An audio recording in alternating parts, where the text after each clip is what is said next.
सरदार का कर्ज चुकाना है, सम्मान वापस दिलाना है सरदार। આણંદ મહાનગરપાલિકામાં કરમસદ ગામનો સમાવેશ કરવામાં આવ્યો છે ત્યારથી જ ત્યાં વિરોધ ચાલી રહ્યો છે। ત્યારે હવે તેના વિરોધમાં ભાજપના જ કાર્યકરો પણ મેદાને ઉતર્યા છે અને તેમણે સરદાર પટેલના નિવાસ સ્થાનની મુલાકાત લઈ કરમસદને આણંદ મહાનગરપાલિકામાં ભેળવવાના વિરોધ આંદોલનને સમર્થન જાહેર કર્યું હતું। આજ મુદ્દે વિસ્તારે વાત કરીએ આ વિડીયોમાં। નમસ્કાર, વાઇબ્સ ઓફ ઇન્ડિયા સાથે હું સુરભી। સરદાર પટેલના ગામ તરીકે ઓળખ ધરાવતા કરમસદ ગામને આણંદ મહાનગરપાલિકામાં સામેલ કરવામાં આવ્યું છે, જે બાદથી જ આ નિર્ણયનો વિરોધ થઈ રહ્યો છે। લોકોનું કહેવું છે કે આ નિર્ણયથી સરદાર પટેલના ગામની ઓળખ ભૂસાઈ જશે, જેથી સરદાર પટેલ સન્માન સંકલ્પ સમિતિ દ્વારા આંદોલન શરૂ કરવામાં આવ્યું છે।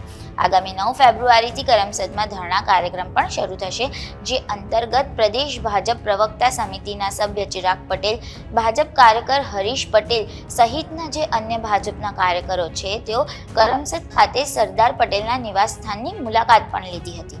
ભાજપના આગેવાન કાર્યકરોએ સરદાર પટેલના નિવાસ સ્થાને સરદાર પટેલની પ્રતિમા પર પુષ્પાંજલિ અર્પણ કરી અખંડ જ્યોતના દર્શન કરી સરદાર પટેલના ગામ કરમસદની ઓળખ બચાવવા માટે ચાલી રહેલા આંદોલનને સમર્થન જાહેર કર્યું હતું। આ સમગ્ર મામલે ચિરાગ પટેલ શું બોલ્યા છે તે સાંભળો।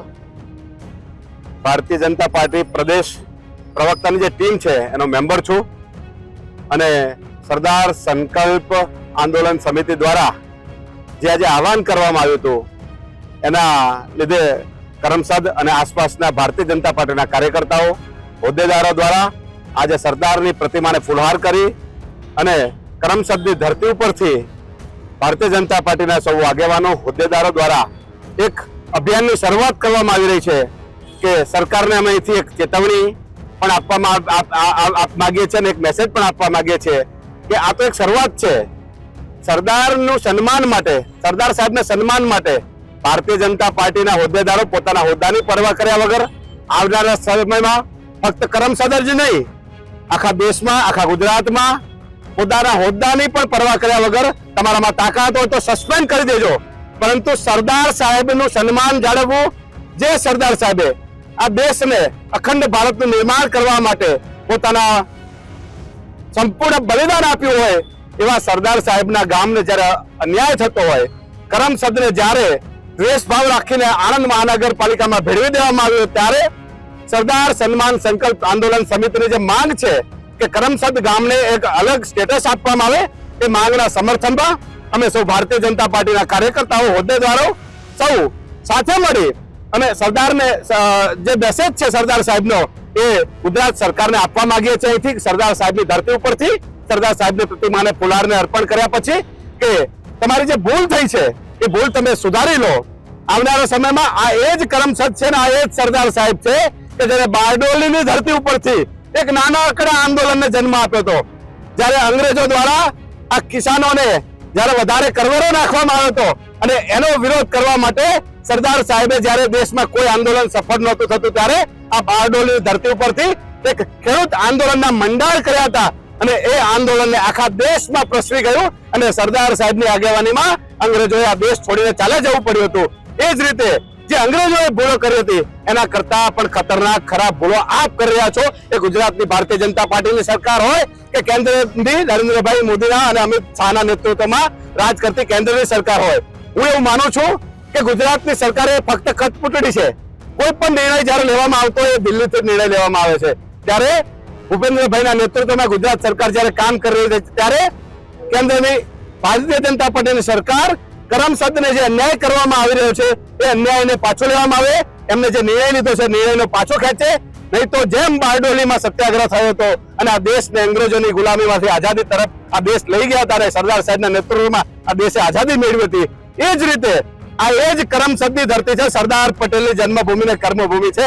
આ ધરતી ઉપરથી એક નવા આંદોલનના મંડાણ થશે અને આવતી 9 તારીખે એટલે પરમ દિવસના રોજ 9/2/2025ના દિવસે કરમસદના લોકો ઉપવાસ આંદોલનની શરૂઆત કરવાના છે અને આ આંદોલનની પછી આ આંદોલનને આખા ગુજરાતમાં અને આખા દેશમાં એવી રીતે પ્રસરવામાં આવશે કે જે રીતે ફરીથી આઝાદીના આંદોલનના મંડાણ થાય। તો આ ગુજરાતના લોકોએ, આ કરમસદના લોકોએ આપણને સંપૂર્ણ ભારતીય જનતા પાર્ટીને વોટ આપી સંપૂર્ણ બહુમતીથી જીતાડી છે, ત્યારે આવા ખોટા નિર્ણયો આપ રદ કરો, એના માટે અમે સૌ ભેગા થયા છીએ. ભારતીય જનતા પાર્ટીના કાર્યકર્તાઓ અને હોદ્દેદારો ફરીથી સરકારને વિનંતી કરીએ છીએ કે કરમસદ ગામને જે અન્યાય કરતો પૂર્ણ જે આપણે નિર્ણય લીધો છે એ નિર્ણયને ઝડપથી પાછો ખેંચો અને કરમસદ ગામને જે રીતે સરદાર સાહેબનું સન્માન જળવાવું જોઈએ એ જ રીતે સરદાર સાહેબના ગામને પણ અન્યાય થતો રોકવા માટે સાથે મળી અને કરમસદને અલગ સ્ટેટસ આપવામાં આવે અને કરમસદને અલગ દરજ્જો આપવામાં આવે એવી અમારી માંગ છે. આપ સૌ ભારતીય જનતા પાર્ટીના કાર્યકર્તા હોદ્દેદારો અહીં આવ્યા છે એ બધાનો પણ અમે આભાર માનીએ છીએ અને આવનારા સમયમાં કરમસદ નહીં પણ આખા ગુજરાતના ભારતીય જનતા પાર્ટીના કાર્યકર્તાઓ આ લડતમાં જોડાશે એવો અમને સંપૂર્ણ વિશ્વાસ છે. આ મુદ્દે ભાજપના કાર્યકર હરીશ પટેલે પણ પ્રતિક્રિયા આપી છે. સાંભળો તેમણે શું કહ્યું. સાથે સાથે કરમસદ ગામનો નાગરિક તરીકે આજે આ સરદાર બચાવો કરમસદ બચાવની લડત માટે આવ્યો છું. મારા પરમ મિત્ર દિલેશભાઈને મેં કોન્ટેક્ટ કર્યો સામેથી, એમને મને નથી બોલાવ્યું, મેં એમને સંપર્ક કર્યો. આ આંદોલન હવે તમે લોકો ઘણી વખત તમે રજૂઆત કરી સરકાર જોડે, સાથે સાથે ભારતીય જનતા પાર્ટીના હોદ્દેદારો તથા એમએલએ એમપી રજૂઆત કરતા બીવે છે, ત્યારે અમારા જેવા નાના કાર્યકરોને આગળ આવવું પડે છે કે ભાઈ અમે આવીશું, અમારા વોટથી તમે જીતો છો, અમે આવીશું તો ધ્યાનમાં લેવાશે. એટલે હું સાથે સાથે ભારતીય જનતા પાર્ટી દરેક કાર્યકરને કહું છું, દરેક હોદ્દેદારને કહું છું કે તમે આગળ આવો, કરમસદને બચાવવા તમારી જરૂર છે. બીજું કે જ્યારે પણ અનામત આંદોલન થયું હતું, પાટીદાર નેતાઓ હાર્દિકભાઈ, લાલજીભાઈ, અલ્પેશભાઈ આજે તો શું બોલતા નથી આ આંદોલન વિશે? કેમ ભાજપે ના પાડી છે તમને?